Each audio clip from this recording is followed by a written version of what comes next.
Game development caution. Cain on games, game development caution. Hi everyone, it's me, Tim. Today I want to talk about something that, and this is the guy, the creator of Fallout. for lack of a better phrase, I'm going to call game development caution. Okay. Before I start, I'm going to tell you 3 different stories. They're a little different, but then I'll tell you what I'm thinking about. All right. Back when we made Fallout, towards the end, when we were really trying to get it out, we had 2 whiteboards. One whiteboard had a list of features or content that weren't done yet that really needed to get in. And the other whiteboard had a list of what the 10 most egregious bugs were. And next to each person, next to each one of these on these 2 different whiteboards, were listed the person who was assigned to it. We did it in a whiteboard like this so that people could come in the morning and look at it. See what they need to do. This predated Jira or Confluence or anything like that. They could come in, look at the whiteboard, and go, "Oh, I see something I need to jump on." Worked fine. Sure. I don't think I heard any complaint about it. Yeah, I could see that. People liked getting stuff off of that. If they saw something that was like, "I'm on that today." Try doing the exact same thing 10 years later at Carbine. Overwhelmingly, people said, "No, do not do that. I will quit if you do that. If I see my name on that whiteboard, I will quit." And I said, "Well, what if we don't put people's names next to it? I'll still quit." Why is everybody that makes video games a bitch? What is this? People will know it's me.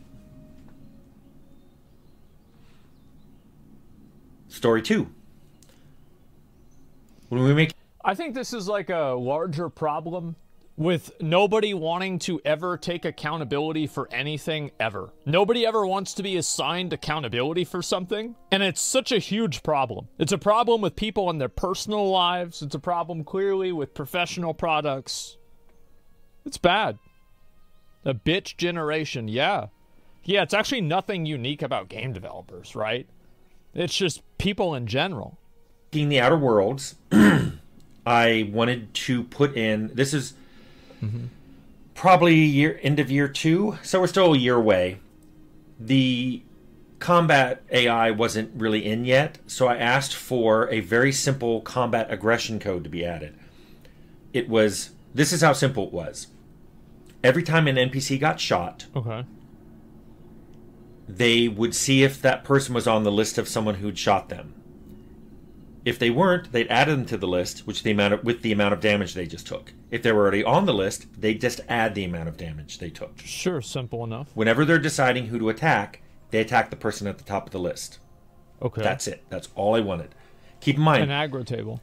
The advantage of that basic AI, you can make lots of changes later. You can make them that it has the one at the top of the list, if it's different than the person you're attacking, the damage has to exceed the damage of the person attacking you by a certain amount before you change targets. You can take distance into account. You can take whether you can reach them into account, whether you have a ranged weapon into account. All that comes later. Well, that's all. Why... How could they do that if, like, for example, like a lot of games have to load your storage every single time you shoot a bullet? Because I'm just thinking about, like, the reasons why things like this aren't possible in other games. And I don't really... Because, like, he's explaining it as if, like, it's actually really not that big of a deal. But I've been told for years that this is, like, this impossible tapestry that cannot be unwoven. This is the fabric of reality itself.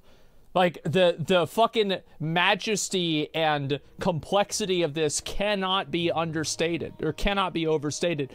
And now, I'm hearing a guy just be like, yeah, so you can have, like, a table, and, like, you just take into these things, it's whatever, right? What the fuck? All I wanted.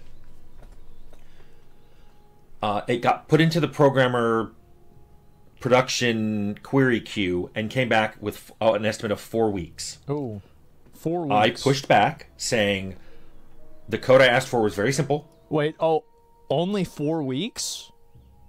Wow. That's pretty fast. I've written it before. Would take about 45 minutes. It's basically, there's already a callback when you get hit. That's when you look to put them on the list. And there's a callback. There's a call when you want to pick a target. That's when you look at the list and see which one you want to attack. That's it.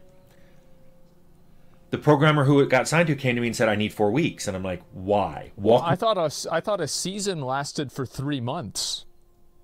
So you're telling me they can do it almost 2 months early? What the fuck? Me through what you're going to do. And he goes, you don't understand. And I was like, I've coded this 3 times. Don't understand. Walk me through it. And he wouldn't. He left. He left angry. Lead programmer came back, started yelling at me, saying, I can't do it. Explain why. I can't explain. No. He says he needs 4 weeks. He needs 4 weeks. And I'm like, then I will do it. I'll have it done before lunch. And he said, no, because no one, then people will have to support your code. I'm like, well, let me walk through. I'm going to walk you through what I want. You Bro, this guy, you know, like that meme? It's like the floor is whatever the fuck and the dude's on the wall. Bro, this dude is just, he's on the fucking ceiling. tell me why this takes 4 weeks. Yeah. He looked at what I wrote, which was about 10 lines of pseudocode on a whiteboard, and he goes, I'll come back. He came back about an hour later and said, what about 2 weeks? And I said, do I have any options here? What? Fine. 2 weeks. So this is why games, this is why games take so long to develop. Huh. How about that? Story 3. Leonard and I talk about features all the time, whether it's dialogues or... Wait, that's the end of the story? I kind of want to know what happened. System mechanics or story, setting. We get very into it. Okay. Our voices may be raised. We're jumping out of our chairs to draw things on whiteboards. Oh. We're pacing back and forth. I know I've mentioned this before, but Anthony Davis showed up at our door and said, you guys have to stop yelling. Everybody's getting nervous. It's like mom and dad are yelling at each other. Still don't know who he meant was mom, but we explained that's just us talking. We're not mad, but we're trying to tease apart exactly what to do, and we're getting into it. So, what do those 3 stories have to do with each other? I'm starting to see in the industry, I shouldn't say starting, in the last decade, the last quarter of my career, I'm starting to see this rise of what I can only call development caution, an abundance of caution. Are they cautious to do their job? Because it seems like they're cautious to do their job. Of padding estimates. Finally, somebody fucking says it. Yep. I knew it. Yeah, you know what? I knew it didn't take that long to figure this shit out. Yeah, it doesn't take a whole season to fix a patch or to fix a stat. No, yeah, okay. Uh-huh. This is what I like to see. Time estimates of wanting to go around and check with a lot of people to see if something's okay. Asking, should we do this? I'm not sure. Let's have a meeting. Mm-hmm. Frequently, people would want to have a meeting to discuss something, and those were the very people who would say, we have too many meetings. I can't get any work done.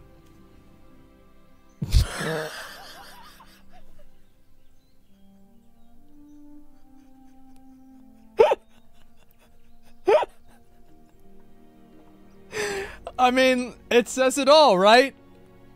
It says it all. Now, caution can be a really good thing if it leads to less bugs, less stress. Yeah. Also, I get the fact that because games cost more now, people are approaching it with this sense of caution, because you're not just going to be out a little bit of money. You're going to be out a lot of money if this game doesn't do well. No, right. I mean, I don't even know about that because, like, the individual devs, they're not losing any money. Yeah, they might get fired or something like that. But, like, that's, like, on such a macro level. I don't know if they could even affect that. Thing that worries me, though, job. Yeah, maybe. is games can also be a lot worse because of caution. Yeah. And everybody who's cautious kind of denies that. They're like, no, we're reducing bugs. We're increasing life-work balance. People are less stressed. And I'm like, true. But you're also taking a lot less risk in a game. I think that at least 2 of the stories, having people's name on the board for who's responsible for fixing a bug has nothing to do with caution. It has everything to do with accountability and personal responsibility. And it's the same thing with the second story, is that they don't want to have people. And also, it's the same thing with the third story, too, in an indirect way. Because people are complaining that they're being loud, but, like, what are they really complaining about? That they're being conspicuous. Excuse me, I had a steak earlier.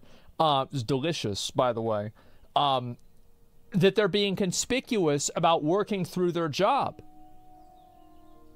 So, like, in every single circumstance, I don't even know if this is caution. This seems like, have you ever had something that you, like, somebody wanted you to do, and you kept, like, throwing roadblocks in front of them for, like, reasons why you can't do it? Like, oh, you know, my car's having problems. I've got a headache. I don't really feel like going. I've got something to do. And they're always trying to, like, come up with a solution for this, but you just don't want to do it, right? Yeah, but, like, this is their job. Like playing Undertale, like playing Cyberpunk, like playing Genshin. Yeah, like, I know about this very well. I think they're just lazy and incompetent. I think that's really what it is. Which, in many games, I think give them less charm. And, yeah, even games that have jank have a lot of charm. My games have had jank. I mean, look at fucking Starfield. I mean, that's a great example. Starfield is janky as fuck, but people think it is very charming. I know people talk about jank in other games. You know, things where the AI acts in a bizarre way in certain circumstances, or NPCs say weird things or do weird things. It can be charming. Yeah. But things have changed, and I know games have gone from being an expression of an idea of like artwork from a particular person or group of people into a corporate driven money seeking instrument. Yeah, pretty much.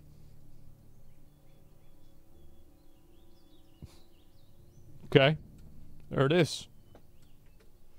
And I get it. There's a lot of money going into these. In a way, though, I would argue they always were. You always were making these. Yeah. With the idea that, you know, gonna make money. I hope it sells a lot, we make money. Yeah. But now, designs are being driven by this. That's why we have microtransactions. It's why we have...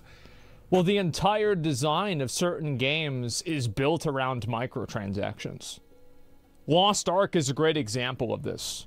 I like Lost Ark a lot, but so many functionalities in the game are contextualized around spending money and incentivizing people to spend money. What the fuck? I thought it was 10. I could see why. Yeah. And, yeah, doing a damn horse armor? Exactly, yeah. It's just a slot machine. Well, what I'm saying is, like, the game design is built entirely around getting people to spend money. So every system and every fundamental of the game is contextualized around the in-game shop. Pre-orders. It's why we have what we're starting to see lately, where games are, if you pay a little more, you can play it a few days or even a week early. Yeah. Now, you can't always blame the... Which, by the way, I think that the 3-day early access stuff is one of the most painless ways that video games make extra money. I would rather have early access for any game than have microtransactions. Because early access is annoying for like 3 days, and then it literally doesn't matter ever again. The I don't publishers care. or the developers it's bad, for this, but I'd rather have that bad than another bad. They wouldn't do it. It's like spam. If everybody stopped answering spam tomorrow, it would go away. Yeah, it but would. because a tiny percentage does, it's there for everybody to see. True. But True. so I'm not really talking about the money-driven part. I'm talking about how the caution is dampening down the ideas. It's why I want to double down on this. I've always thought the indie space is a lot richer in ideas. Probably not money, certainly not money, but they're much richer in ideas because they take less. It's less of a risk for them to fuck up. They have less caution and take a lot more risk. Yeah. And unfortunately, what I see then is AAAs that dip into indie games for features and ideas. Yeah. By the way, it's not just publishers and developers that I see all this caution with. I've seen a huge rise in caution in game journalism. It's become the... Ooh, here we go. Uh-oh. norm that no journalist wants to risk getting into an embargo situation where they're not given an early access code, so they can't write their review. Access journalism. Isn't that cute? Don't we all love access journalism? Isn't that just so good for us, the consumer? Who's earlier than other people. They're worried about not being invited to press events. Let me contextualize that just a little bit for people that might not understand what's going on. So what happens is, like, how many of you guys feel like a lot of games get unfair ratings, like they get a really high rating whenever they don't deserve it? Why does that happen? And often, a lot of times, these really high ratings come from journalists in these big places that are giving them to games that are from large studios, okay? So why does this happen? It's because the journalists that give positive reviews are going to be given preference potentially on getting access to future reviews.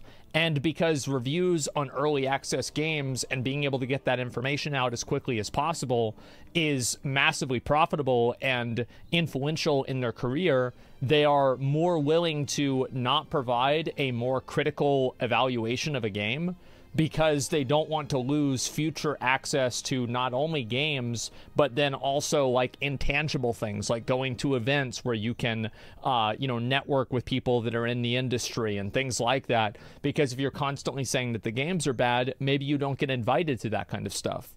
And what it does is it creates a massive chilling effect in the entire gaming industry for like giving any sort of feedback that's authentic. And I do think that this is primarily an issue with written journalism, and there are a number of YouTube content creators that do provide extremely fair and good reviews.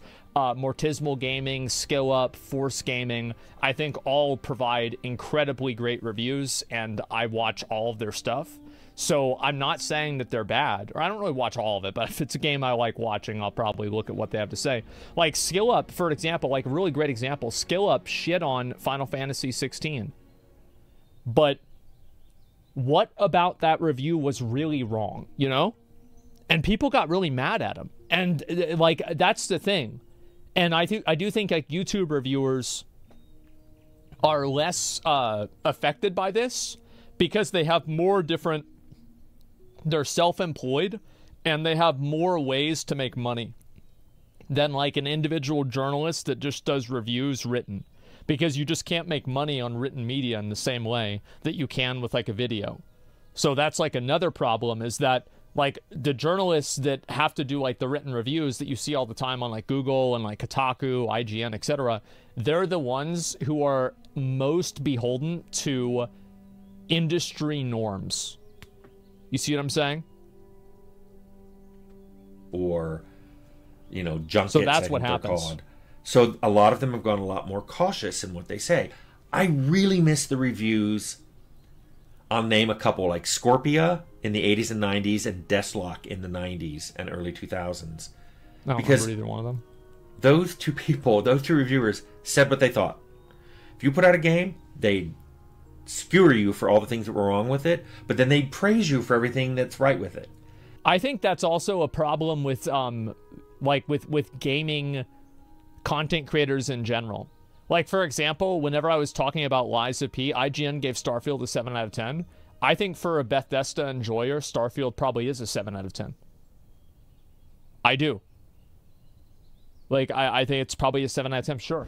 Like, I said it's a 5 or a 6, probably a 6 for me, and I'm not a fan of those kinds of games. So I think that if it's somebody who does like them, then yeah, I think a 7 would be fine. I don't think that's off of the, you know, that's unfair or anything like that. IGN gives everything a 7? Maybe. But, like, the point is that, actually, what was the fucking point? Right. The point is that, like, whenever you're providing a review to an audience, a lot of times people don't want to hear bad things about a good game, and people don't want to hear good things about a bad game.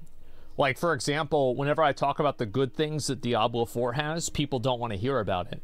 And whenever I talk about the bad things, something like Liza P, like earlier, there were a lot of people that were, like, trying to counter me and, like, say that I was wrong about these things. And I think this is a very common trait that people have, is that people want to defend what they enjoy, and they want to attack what they don't enjoy. And that's the main focus that they have. It's not about pursuing an objective truth. It's not about understanding the game. It's about having their existing opinion be reinforced. They want to be told that the thing that they think, you're right. No one wants to hear good things about New World. That's right. And no one wants to hear bad things about Classic WoW. Actually, maybe that one isn't as true. But definitely the New World example. No journalistic integrity. I think a lot of people just don't want to swim against the current, right? They don't want to go against the grain and cause themselves a bunch of unnecessary stress. Now no it's sort of like, well, yeah, exactly. We really like this, but they don't want to, like, really double down on it because it may be something people don't like. That community's gotten better, though. So, like, let's say a journalist loves the diversity in a game. He may go, well, I'm not going to say that much because I don't want to come across as being pandering, and also some people yell when you talk about that. So I just... No, it's true, right? Because, like, different people have different values. Like, if somebody cares about diversity or representation or whatever, then they should be able to say it. But the problem is that there's a lot of people out there who don't like it, and so then they're going to attack them. And it's like, everybody has, like... I'm not saying that anybody is in the wrong for their opinion about a video game. I think that you should be able to look at objective things that are wrong or right with a game. Like, for example, hitboxes. I think hitboxes are a problem that certain games have, and it is, like, objectively garbage in certain games, and there is no denying it. And then there's other games like Remnant that have the best hitboxes in any game I've ever played. So it just really depends. I think there are objective things, but many things in reviews are subjective. I see a lot of the passion drain out of game journalism, and they're really just trying to go for what kind of review can I write that generates the most clicks. Exactly. And I guess this worries me because if I see this everywhere, if I see this in publishers and developers and now new people entering the industry, they don't have this passion anymore. So, well, another reason why they don't have the passion is because they have to make 7 reviews a week.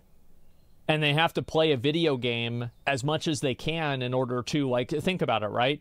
You've got to do 7, like, let's say you've got to do 3 reviews in a week, right? So you're going to work 40 hours in the week. Can you play 3 games to completion or to enough competency to provide a thorough review that is authentic to a viewer within 40 hours?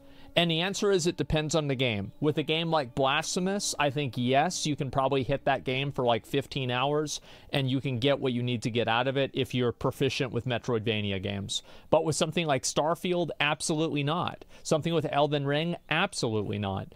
And also, again, it's not just making the game. It's then also writing the article, getting the article approved, editing the article. And so you have all of the extra work that goes on top of it. And again, a lot of these reviewers aren't making the same kind of money that YouTube people are making. And I think this is actually like a huge problem. And I understand that, like, written media is, like, a lot of YouTube essays are written media in spoken form, really. But the truth is that I think it's a problem that when was the last, here's a good question, when was the last piece of written media that was transformative and meaningful for the gaming community? Like, what, Gamergate? Something like that? Like 2014? So I think this is a huge problem. It's a massive issue. And the reason why is because written media, I think, is very important. Because written media is the purest form of a transmission of an idea. It takes away the, like, obviously there's a certain personality with writing that you have, or at least that you should have. Like, for example, if you read something that XQC writes on Twitter, you know it's from XQC, right? And a few other people, it's the same thing. Like Dante's on Twitter as well. I can think of many other ones. And I think this is an incredibly, by the way, it's an incredibly good thing. Having a voice in writing is incredibly important. But the truth is that a lot of people don't have that. And a lot of people, I'll just say it, a lot of people can't fucking read. Like, they can look at the words, they understand what the words mean, but they can't really fucking read. And it's a massive problem. Because people are not communicating through ideas. They're communicating through feelings, they're communicating through vibes, they're communicating through implications, and not really raw ideas.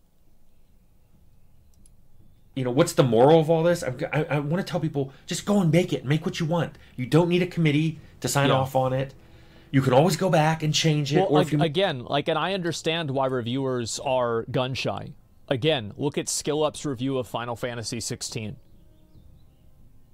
Nothing he said in that review, I think, is fundamentally wrong. Personally, I don't value the things that he values as much. However, did I say 14? I meant 16.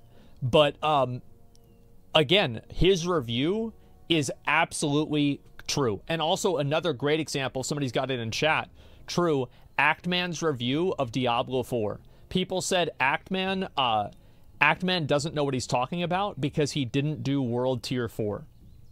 Why would somebody do World Tier 4 if they've dropped 30 or 40 hours onto the game and they're still not having fun?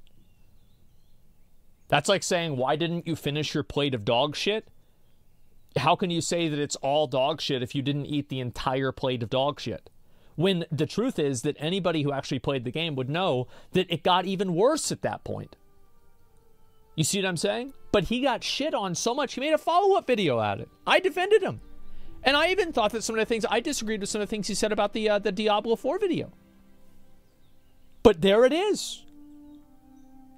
The sunken cost fallacy binds players into getting their money's worth. It's more than that, but I think that's part of it. Make something and it turns out not to be good at all. So it's like, that's why people are gun shy about providing reviews that go against the grain. On unsalvageable, throw it away.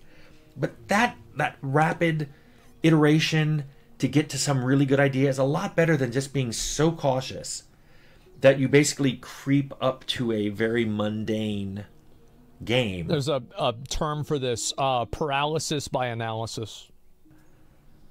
That doesn't show any kind of passion in its development. People can tell. People can tell. So, I started with stories. Let me end with those 3 stories and how they kind of got resolved. Ooh. So, what the whiteboard? I didn't even try to do the whiteboard solution when I made... And how did that affect the bugs in the game? Our worlds. What I did is I made my own Confluence page called, like, I was Tim Kane's top 10 or something. It was in my Confluence space, and I wrote, here are the 10 biggest things I want looked at this week. And there were a few producers who would look at that page all the time. What was great about this solution? Nobody could come and complain to me about it because it was in my Confluence space. My own personal but public Confluence space.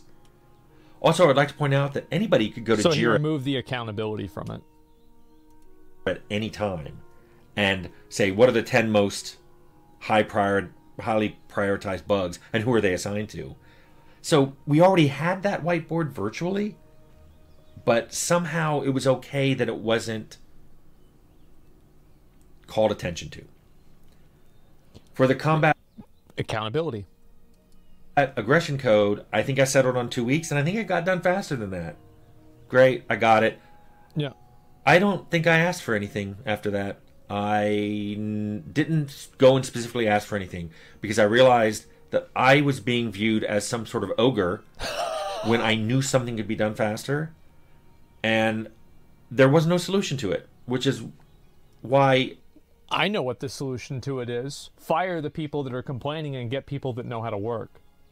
That's the fucking solution. People like that are absolute fucking cancer. And the moment that they're there, everything that they touch and interact with is going to be worse. That's it. Yeah, years ago, I started thinking, ooh, this is becoming a problem. Same thing with Leonard and I yelling at each other. We just kept doing it. We're like, it's our office. We're shut the door. We're not mad at each other. But this is the way we get things done. Mm-hmm. Noted that some people don't like it. We won't get things done like that with you. And let me tell you, I think there were people who felt like they missed out on not being parts of those conversations. Some people would come over. Charlie had his office right next door, and he would the lead designer on Outer Worlds, and he would come in sometimes and join in. Great. Other people didn't do that. You missed out, and I think you missed out on some really fun, active, engaging conversations about game development. But that's the way things are going. So I'm not sure I have a great solution other than reminding people to be passionate. But I just kind of want to talk about this because it kind of ties into bigger teams and longer development time and bigger teams, more displacement of accountability, longer development time, less, importance of working. Yeah, more blocking out tasks. Yep. Your budgets. Just this whole game development. Oh, I think Twitter's a great example. Elon fired like 80% of the people at Twitter. Works fucking fine. Yeah, I don't think they needed that many people. Caution that's rising up in the industry. So there. Whew. Got that off my chest. What an incredible video. I'm so glad I watched this. This guy... I'm so glad to see this. What great insight. I'll link it to you guys. Yeah, there you go. There's the video. That is so fucking good. I think that, honestly, I don't think it's caution. I think it's just people that are trying to skirt accountability. And people don't want to be tied down to being at fault for anything going wrong. Happens to investors says only invest if the game deploys within 2 years and they need the investment. I don't know. Like that... How could I possibly know that if, like, that example you're giving me is, like, one point in, like, a 100-point variable situation? How could I possibly make that decision? They disguise it as it's my anxiety, as if it's the employer's responsibility to deal with that. I think that there's always going to be a give and take with that kind of stuff, but at a point where there is time dilation, it takes a 2 or 4 hour task into a 4-week task. I don't think that's acceptable. Skirting accountability is one thing, but they nitpick others into paralysis by being cautious to not offend the snowflakes. I don't know. I think that's kind of like that sounds like a personal agenda to me, man. Sounds like the same as discussion a few days ago about being outsourced to Indy and whose fault it is. Yeah, definitely. On the other side of this happening, a psychopath businessman will make other people the fall guys and then make them avoid responsibility. It's a cycle. Yeah, but like we talk about how those are bad too, right? I mean, like I think everybody knows that's bad. But all I'm saying is that like we don't really hear a lot about, like it's good to have somebody from the industry who actually has worked in game development, has had multiple successes in game development, say the thing that like, I don't know, like whenever I see a bug in a game and it takes like 6 weeks to fix or like 3 months to fix, like I think that's bullshit, man. I do. I think it's fucking bullshit. And I don't think it should take that long. I think they're lying. I think they're fucking lazy. And I don't think there's any excuse. Straight up. He's describing an office culture with toxic leadership in general. Well, I think that's not only like asking somebody to perform a task in a fast way. That's not toxic leadership. That's accountability. Like I think that sometimes this is what happens, right? Is that people take any time that they're held accountable for their bad behavior or bad actions as just toxic behavior. No, sometimes whenever other people are hostile to you, it's because you deserve it. It's because you did the thing wrong and now other people are suffering because of you. Yeah, do your job is toxic. Get the fuck out of here. Rax today talked about implementing a small change in a Blizzard game takes weeks due to multi-platform approval, even if the development itself might only take a day. Really? Okay, that's not true, because look at World of Warcraft. It's only on PC and they take weeks and probably years to fix problems. How many years was Razorgore the Untamed spawning extra ads after he died? 5 years? Get the fuck out of here. No, it had nothing to do with multi-platform.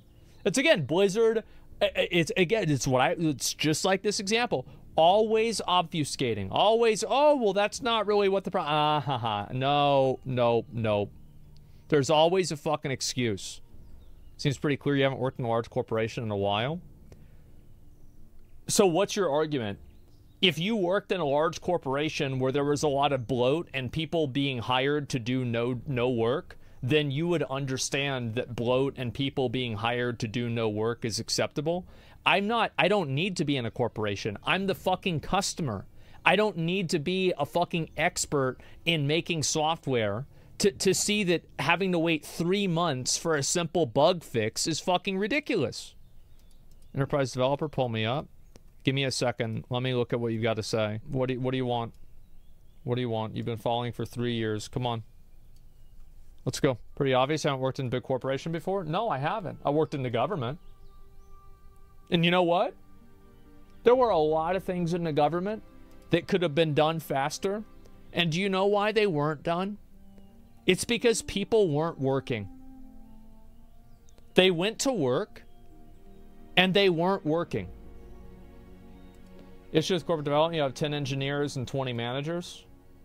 What's the point? The flip side is project managers who serve no purpose other than constantly asking, is it done yet? And not understanding what it actually takes to get something simple done. And do you remember what I said about why I would never make a game?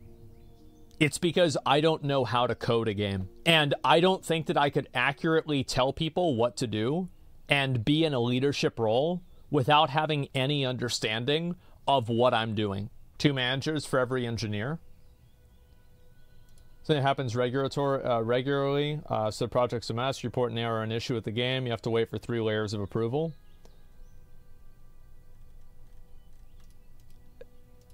I don't think anybody's debating that. I think that's actually the point that I'm making. Like, that's the entire point that I'm making. You're right.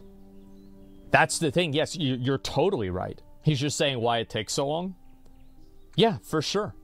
I don't think that's the only reason. I think some of them are fucking lazy too. Like, I'm not going to accept that all of them are actually super fucking motivated and they show up to work on time and they want to do their job and, like, it's all the upper management's fault. I don't think it's all. That sounds like bullshit to me. But I understand that it's a group effort to fail. It said approval and the engineer didn't want to work. Yeah. What I'm saying is management sucks most of the time. I can fix it in 10 minutes, but I still have to wait for manager to approve something and to be at the same point. You're right. And this is what I said before about being like AAA games being too big to succeed. It's because like AAA games take so long to turn the ship and to be able to move around and actually like screw up, at least to start the fucking task, working in the car industry. Yeah, no, I get it. I understand for sure. Chatter's right. No, he is right. He's definitely right. Absolutely. It's also bad coding, which makes fixing stuff a hassle, and it take 1 week instead of 15 minutes. I'm a PO or a Scrum Master. You don't know how agile development works, Asmon? I don't know. Like, I think every job, every single thing that I've ever been involved in has incompetent people at every level. And I think to assume that there are no incompetent people at the implementation level is delusional. It doesn't matter if it's at Twitch. It doesn't matter if it's in World of Warcraft. It doesn't matter if it's a group of friends. It doesn't matter anything. There are always going to be people that aren't pulling their weight, that aren't doing what they need to do, and that's just how it is. It's that way with the government. Like, there were people there that would be on the phone with their family the whole time, not working.